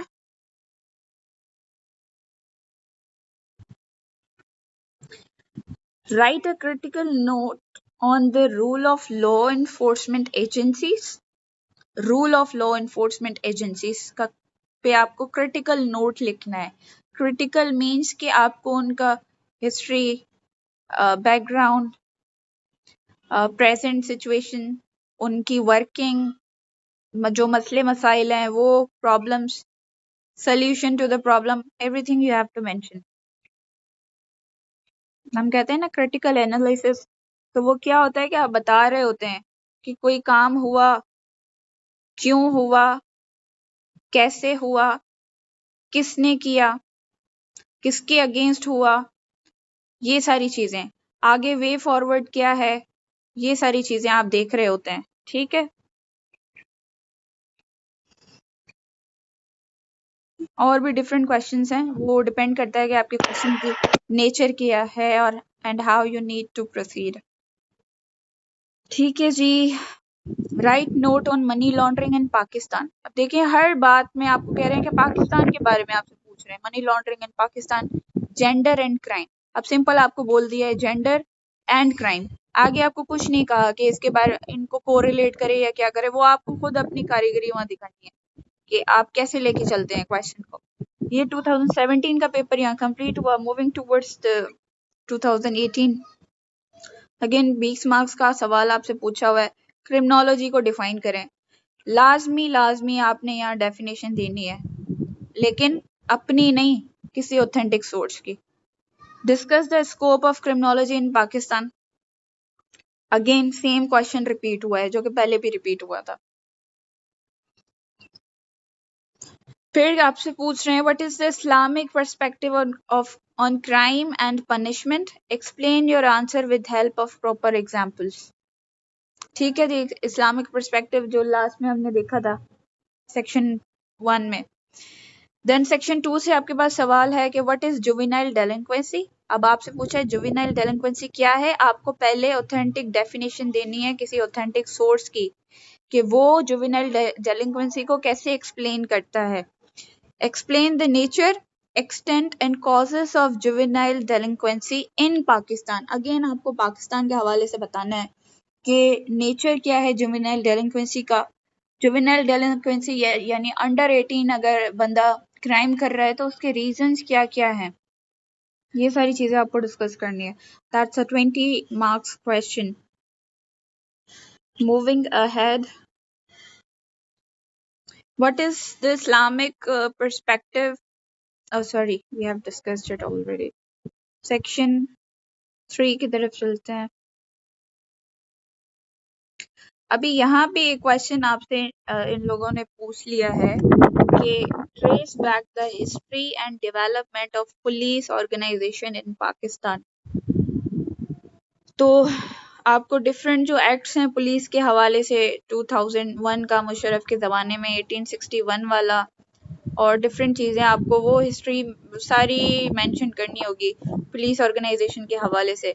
अब जब आप रोल पुलिस और पुलिस का रोल पढ़ रहे होंगे तो जब आपने इन डिटेल सारी चीज़ पढ़ी होगी तभी आप उसकी हिस्ट्री, पुलिस की हिस्ट्री, यानी जो मैंने आपको बताया 1861 वाले एक्ट्स हैं या 2001 वाले, वो पूरी हिस्ट्री और डेवलपमेंट उसकी कैसे हुई पुलिस ऑर्गेनाइजेशन की, वो डिटेल में आपको लिखना पड़ेगा। अगर तो आपकी एक थोरो अंडरस्टैंडिंग है इस ऑर्गेनाइजेशन के हवाले से और आपने अच्छे तरीके से उसको तैयार किया हुआ है तो आप कर लेंगे इस क्वेश्चन को।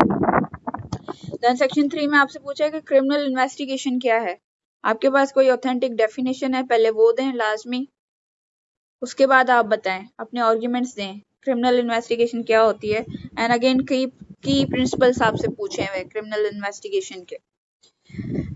To what extent Interpol has been successful reducing organized crime at international level, discuss। अब इंटरपोल जो हमने इंटरनेशनल ऑर्गेनाइजेशंस देखी थी सेक्शन 3 में, यूसेफ वगैरह, तो इंटरपोल के हवाले से क्वेश्चन आया हुआ है कि उसका रोल ऑर्गेनाइज्ड क्राइम को रिड्यूस करने में, वो भी इंटरनेशनल लेवल पे, कैसे हेल्पफुल रहा है, उसको डिस्कस करना है आपने। सेक्शन 4 में क्वेश्चन है intelligence led policing has become an effective model of policing in tackling organised crime. ये एक स्टेटमेंट उसने आपको दे दी है, आपको एक चीज बता रहा है कि इंटेलिजेंस लेड पुलिसिंग ने ये चीज बनी है या इस काम में वो इफेक्टिव रही है। अब आपसे सवाल ये कर रहा है कि discuss the background and key principles of intelligence policing. आपको इंटेलिजेंस लेड पुलिसिंग का बैकग्राउंड और की प्रिंसिपल्स अगर पढ़े हुए होंगे then you would be able to answer the question, hence the case is otherwise. Moving ahead, discuss the laws and institutional arrangements for controlling money laundering in Pakistan।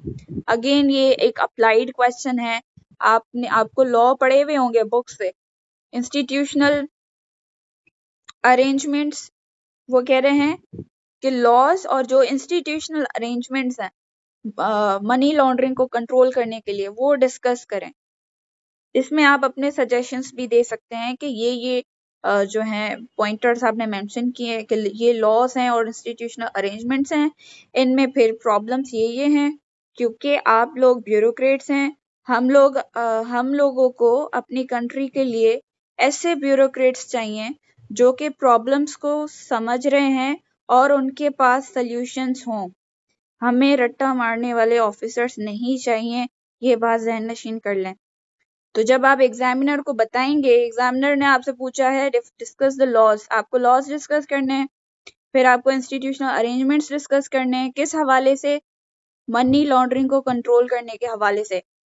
Pakistan में पूरी international theory नहीं डाल दीजिएगा यहाँ पे कि फला फला कंट्री में ये हो रहा है। आपसे पाकिस्तान के बारे में पूछा है, सिर्फ पाकिस्तान को के बारे में बात करें।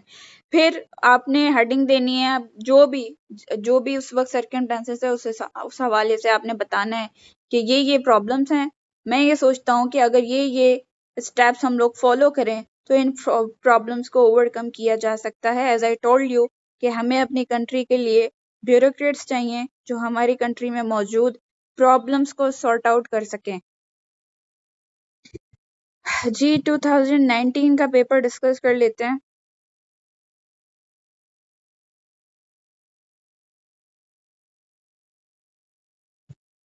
अगेन आपसे ये पार्ट 2, ये आपका पार्ट 1 होता है एमसीक्यूज का, ये पार्ट 2 फिर जो है आपका सब्जेक्टिव है पूरा। ये सेक्शन 1 में से आपसे क्वेश्चन पूछा है, Travis हेडची argued that crime results when an individual's bond to society is weak or broken।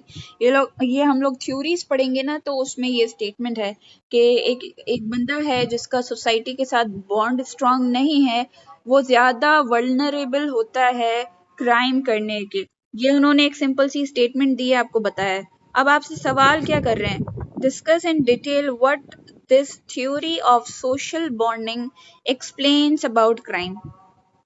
आपसे कह रहे हैं कि ये जो स्टेटमेंट दी हुई है और जो सोशल बॉन्डिंग थ्योरी है, ये क्या आपको बताना चाह रही है क्राइम के बारे में। ठीक है, moving towards question number 3, discuss the fundamental postulates of Edwin Sutherland's differential association theory with examples. अब यहाँ पे देखें, दोनों क्वेश्चंस थ्योरीज के हवाले से आपसे पूछे में, आपसे ये नहीं पूछा हुआ क्रिमिनोलॉजी डिफाइन करें, उसका स्कोप डिफाइन करें, आपसे डायरेक्ट थ्योरीज पूछ लिए। तो you have to be careful और स्मार्ट प्ले करना है आपने। और आप लोगों ने देखना है कि पास्ट पेपर्स को लाजमी देखा करें, क्योंकि आपका जो एक्चुअल सिलेबस है वो बेसिकली आपके पास्ट पेपर्स हैं। आपके पास्ट पेपर्स आपको बताते हैं कि एग्जामिनर का एरिया ऑफ इंटरेस्ट क्या है और वो रेपिटेडली कौन कौन से एरियाज में से क्वेश्चंस आपसे पूछ रहे हैं और क्या क्या डिमेंशन आपसे पूछता है और किस तरह से क्वेश्चन करता है, आपको अंदाजा होगा, तो फिर ही आप अच्छे से उसको कवर कर सकेंगे। Moving towards section 2, question number 4, discuss some of the functions and responsibilities. Ma'am Okay. Ma'am sorry for interrupt. Ma'am ये जो आपने अभी कहा कि हर क्वेश्चन में डेफिनेशन भी आपको लेना लाजमी है, तो इन क्वेश्चंस में डेफिनेशन कैसे पुट करेंगे हम? ये थ्योरीज वाला क्वेश्चन पूछ रही हैं। जी जी जब हम जी लोग जी थ्योरीज बिल्कुल। पढ़ेंगे ना, तो वो थ्योरीज किसी ना किसी क्रिमिनोलॉजिस्ट की, सोशलिस्ट की या किसी और साइंटिस्ट की होती है, वो आपकी मेरी आम बंदे की नहीं होती। जब हम थ्योरीज पढ़ेंगे ना, तो हम बताएंगे कि फलां क्रिमिनोलॉजिस्ट है, फलां सोशलिस्ट है, सोशियोलॉजिस्ट है, वो ये उनकी थ्योरीज है ना बेसिकली। ये तो वो हम लोग पढ़ेंगे आगे चल के लेक्चर्स में कि कौन सा साइंटिस्ट, कौन सा क्रिमिनोलॉजिस्ट या कौन सा बंदा ये बातें कहता है या ये थ्योरी एक्सप्लेन कर रहा है और उसके इस थ्योरी को बताने का मकसद क्या है और वो क्राइम या क्रिमिनल के बारे में कौन सी फीचर्स और कैरेक्टरिस्टिक्स हम लोगों को समझाने की कोशिश कर रहा है। ठीक है, okay ma'am, thank you. Hope this was the answer of your question. Section number 2 में देखें, अब जो 2016 में आई थिंक जुवेनाइल डेलिंक्वेंसी के हवाले से कोई क्वेश्चन नहीं था।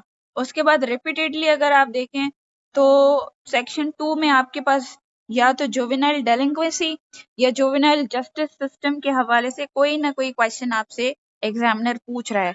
Discuss some of the functions and responsibilities of juvenile justice system. क्या पूछा है आपसे?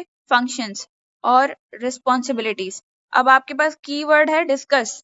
हम लोग एक क्लास इस पे भी कंडक्ट करेंगे कि डिस्कस, एन्यूमरेट,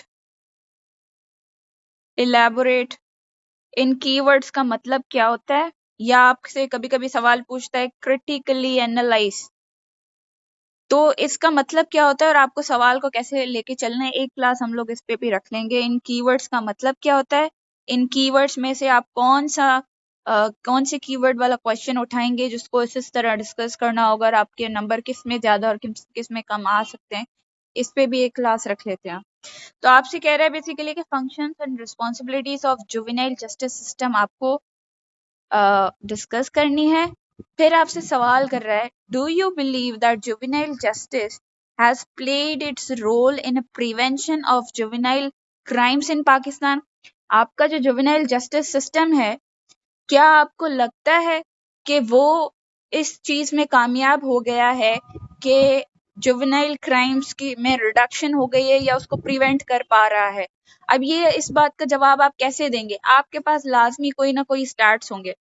जुवेनाइल जो डेलिंक्वेंट्स हैं, जो बच्चे हैं, उनकी प्रिजन्स में कितनी तादाद है, कितने रिहैबिलिटेशन सेंटर्स में है, कितना क्राइम रेशो है। जब आप ऑथेंटिक सोर्सेस या वेबसाइट से आपके पास डेटा होगा मौजूद, तभी आप एक स्टैंड लेंगे। स्टांस आपका होगा कि नहीं, जुवेनाइल जस्टिस सिस्टम प्रिवेंट नहीं कर पा रहा जुवेनाइल क्राइम्स को।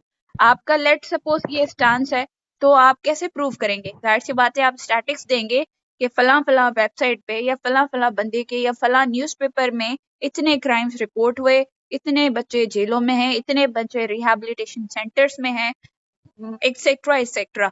आपने एक स्टैंस लेना है कि हाँ प्रिवेंट किया है। कैसे किया है वो फिर आप बताएंगे, अपने आर्गुमेंट को सब्सटेंशिएट करेंगे विथ प्रॉपर एविडेंसेस। नहीं अगर कर पा रहा तो क्यों नहीं कर पा रहा, आपने अगेन जो है वहां पे रीजन देना है। चव्वल नहीं मारनी बैठ के कि हाँ भाई प्रिवेंट कर लिया है, कैसे किया वो पता ही नहीं है। ठीक है, moving to the next question, how far recidivism has been limited by the institution of prison. Explain some of the modern strategies used in prison for the restoration and reintegration of criminals. Again, आपको जब knowledge होगी इस हवाले से तो ही आप लिख सकेंगे। सेक्शन 3 में आपसे पूछ रहा है डिफाइन एंड डिफरेंशिएट।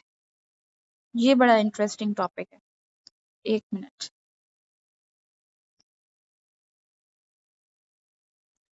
आपसे कह रहा है defined and differentiate interviewing and interrogation techniques आपसे पूछ रहा है। इंटरव्यूइंग और इंटेरोगेशन कौन कर सकता है? पुलिस करती है जब क्रिमिनल केस को वो परस्यू कर रही होती है इन्वेस्टिगेशन के दौरान। इंटरव्यूइंग भी कर रही होती है, इंटेरोगेशन भी कर रही होती है। सिलेबस डिस्कस करने के दौरान मैंने आपको बताया था दोनों में क्या फर्क है। तो आपने टेक्निक्स पहले डिफाइन करनी है और उसको फिर डिफरेंशिएट करना है। अब आपसे दूसरा सवाल कर रहा है how far human rights of criminals are being violated during the interrogation process.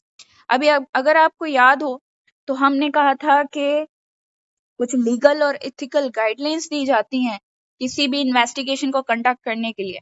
अब आपको पता है पुलिस वालों का कभी कभी रवैया आउट ऑफ ऑर्डर होता है, तो आपसे ये पूछ रहे हैं कि ह्यूमन राइट्स, क्रिमिनल्स भी तो क्राइम करने से पहले एक ह्यूमन बीइंग ही है ना, हर ह्यूमन बीइंग के राइट्स होते हैं।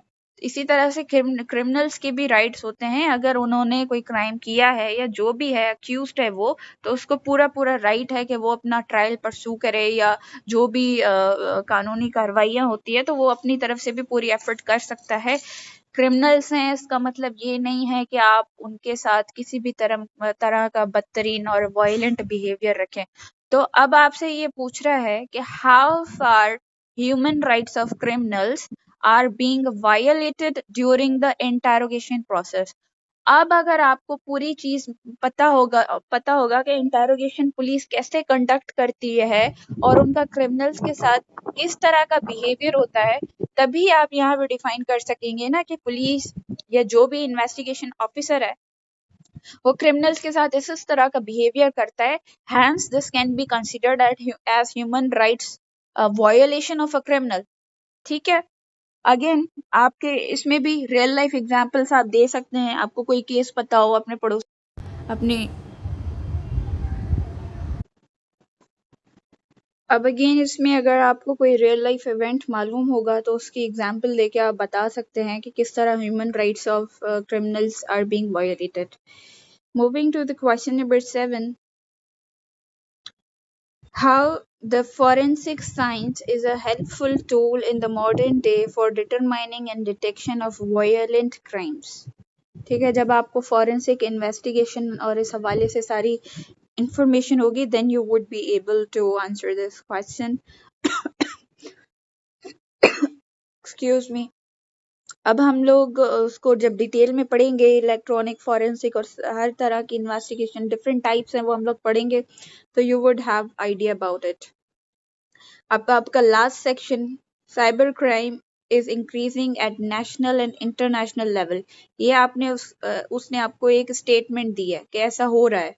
ठीक है, suggest some measures to control this kind of crime. Cyber crime है, नेशनल इंटरनेशनल लेवल पे हो रहा है। अब आपको साइबर क्राइम के हवाले से भी नॉलेज होनी चाहिए कि उसको किस तरह से रोका जा सकता है।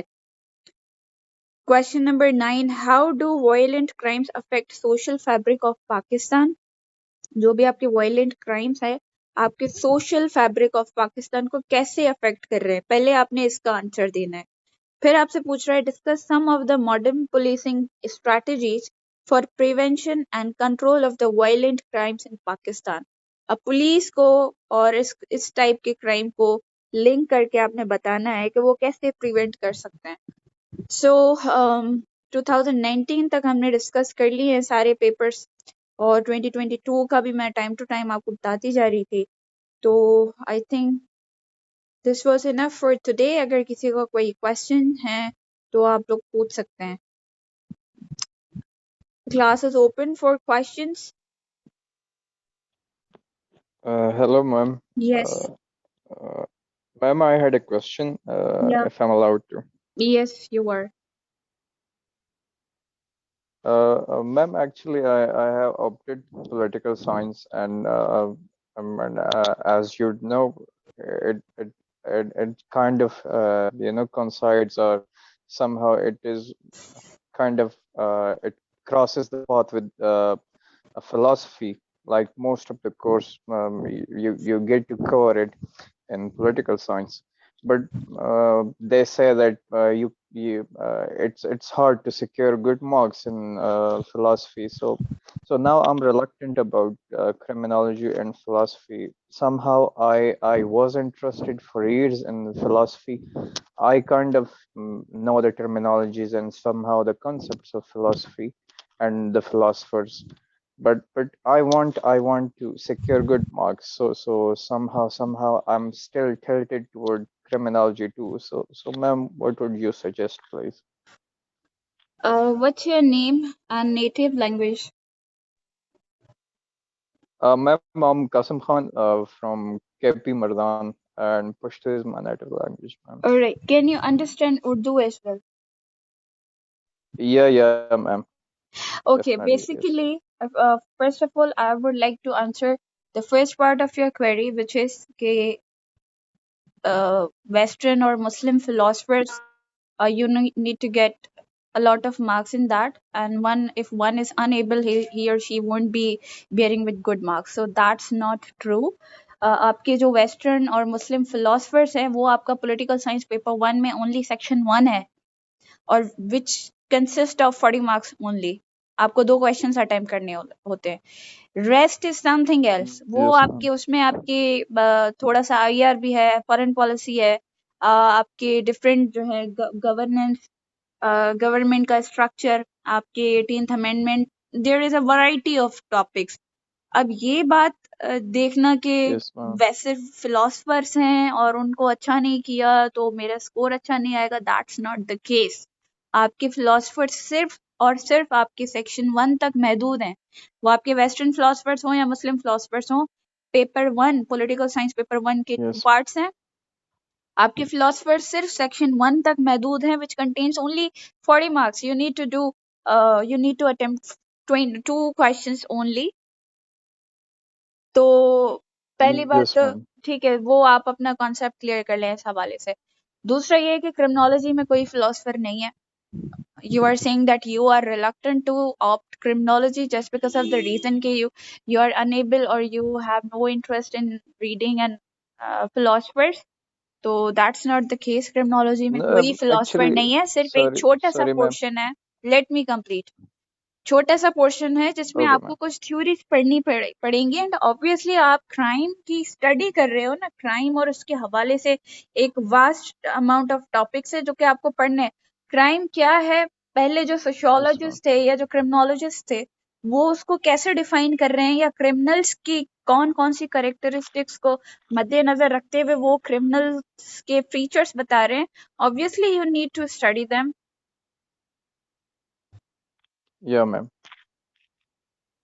Hope this was the answer of your question. Anybody else? Are you clear, Mr. Qasim?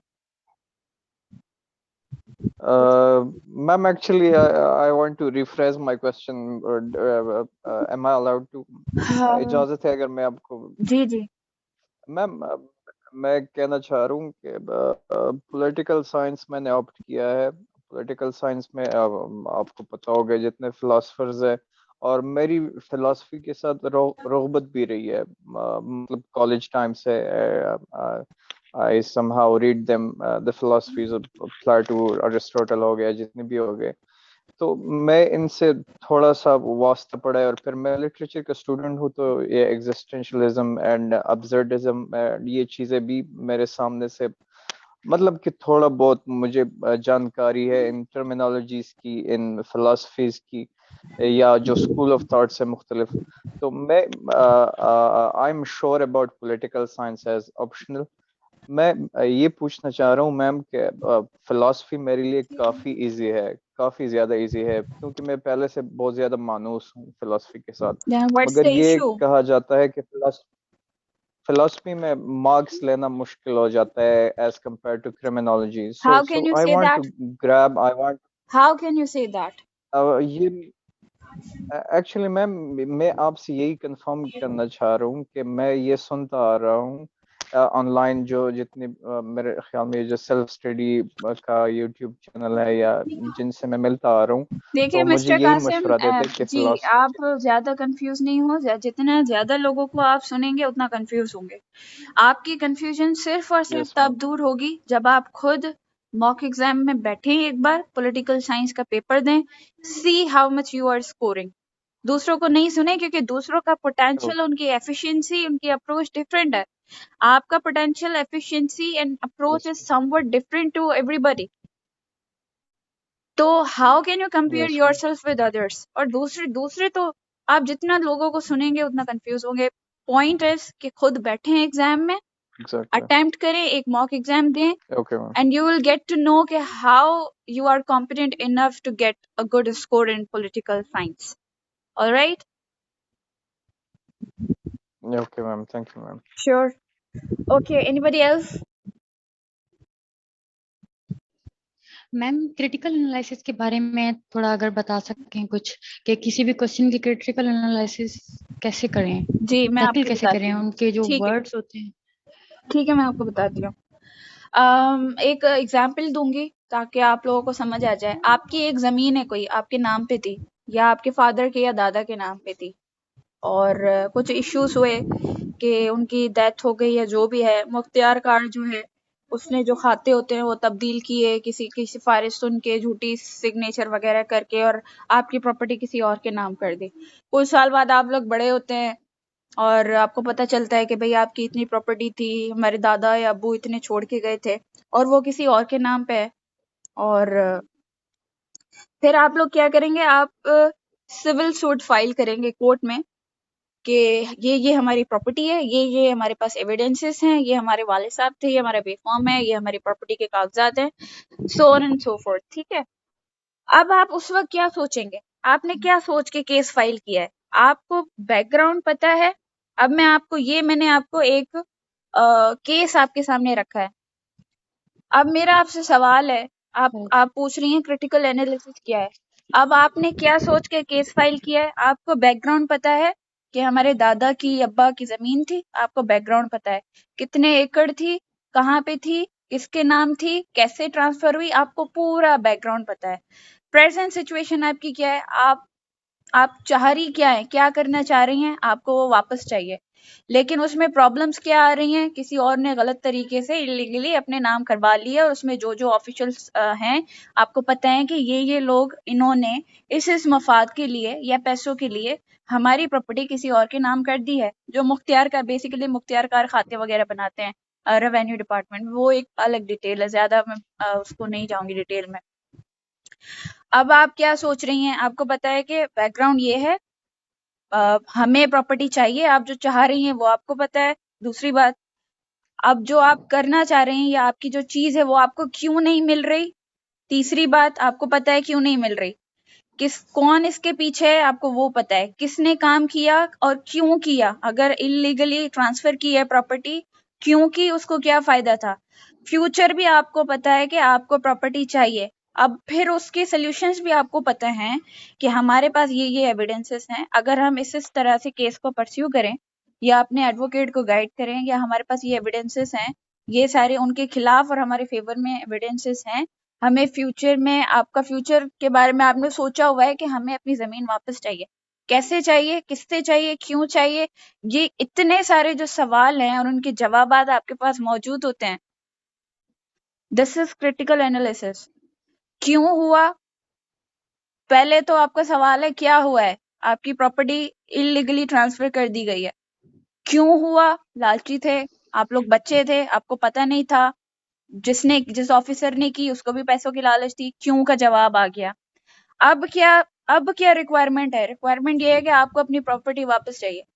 Future का सोच रहे हैं कैसे होगा, वो सारे प्रोसीजर आप सोचेंगे। किस किस को फायदा होगा, किस किस को नुकसान होगा, कौन बंदा क्यों किसके फेवर में और किसके खिलाफ काम कर रहा है, और दूसरों को क्या नुकसान है और फायदा है। ये होती है पूरी क्रिटिकल एनालिसिस।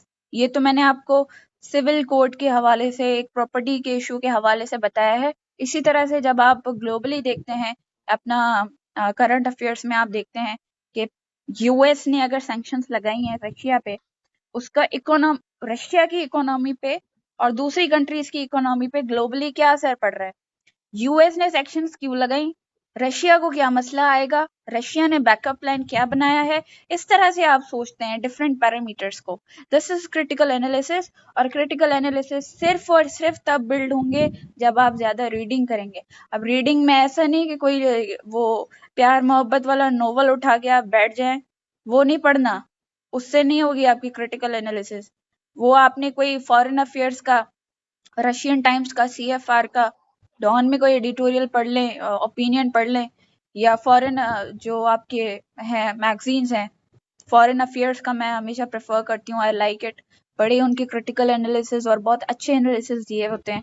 ऐसी चीजें पढ़ेंगी तो आपका क्रिटिकल एनालिसिस वैसे ही बिल्ड होता जाएगा डेली बेसिस पे। फिर आप अच्छे तरीके से समझेंगे ग्लोबल पॉलिटिक्स को, ग्लोबल अफेयर्स को, उसका आपकी कंट्री पे क्या फर्क पड़ रहा है, हर चीज। ठीक है। Hope this was the answer of your question. Yes ma'am, thank you. आप कर लेंगे आप critical analysis? Hopefully ma'am try तो कर सकते हैं ना। चले, अब आप मुझे करके बताएं किसी भी बात पे। मैम कोई टॉपिक दें? आप चूज करें। मैम लेट सपोज यही रशिया और यूक्रेन वाला ही लेते हैं हम। मसला चल रहा है जैसे, अब पहले तो हमें उनका बैकग्राउंड पता होना चाहिए कि वो किस बात पे लड़ रहे हैं, उनका डिस्प्यूट किस बात पे है। उसके बाद देन हम उनके जो प्रेजेंट टाइम सिचुएशंस हैं वो क्यों हो रही हैं, किस वजह से हैं, किन किन कंट्रीज के बीच में हैं, वो चीजें पहले उनकी भी एनालिसिस लेनी होगी। देन उनकी एट लास्ट अब सॉल्यूशंस क्या होंगे और किस तरीके से वो आगे जाएंगे, उसकी हम एनालिसिस लेंगे। तो overall this is the critical analysis I guess. Up to some extent, but आहिस्ता आहिस्ता इम्प्रूव हो जाएगा, इससे ज्यादा बेटर हो सकता है। ठीक है, गुड ट्राई। और जो मैंने आपको Okay, ma'am. सजेशंस दिए हैं रीडिंग्स की, प्लीज उसको रीड करें, आपकी एनालिसिस बहुत अच्छी हो जाएंगी और आपकी प्लस आपका राइटिंग एक्सप्रेशन भी अच्छा हो जाएगा। ठीक है, anybody else?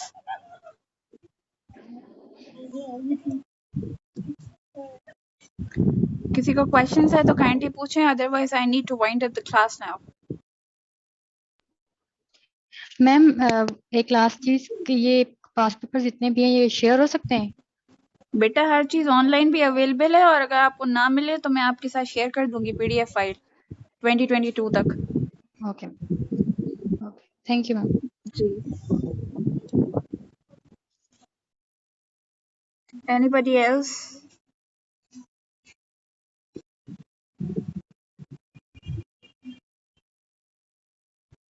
I think there are no more questions, so I need to wind up the class now. Hope it was clear and आप लोगों को बाद में कोई प्रॉब्लम हो तो आप लोग मुझसे बेशक पूछ सकते हैं नेक्स्ट लेक्चर्स में। Thank you so much for being here. Allah Hafiz.